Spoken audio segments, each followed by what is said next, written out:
তুমি যেমন 12 ঘাটের পানি খাইছো, ওই মেয়েও 16 ঘাটের পানি খাই আছে। হ্যাঁ, তো কোরআনের ওয়াদা, আমি তো খোলামেলা বললাম।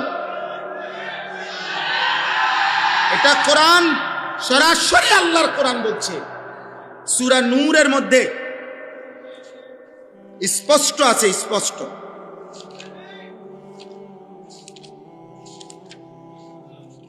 এই দেখো, শুনাই, ওয়াজ হইব পর, ওয়াজ অন্যরা করব। এই যে দেখো, আয-যানি লা ইয়ানকিহু ইল্লা যানিয়াতান আও মুশরিকা, কোরআন শরীফের আয়াত। আল্লাহ বলেন, ব্যভিচারী পুরুষ যাকে বিবাহ করবে সে কেমন নারী হবে? খোদার কসম আল্লাহ বলছে, ইল্লা যানিয়াতান আও মুশরিকা। আল্লাহ বলছে ব্যভিচারী পুরুষ, চরিত্রহীন পুরুষ যাকে বিবাহ করবে সেই নারীটা কেমন হবে?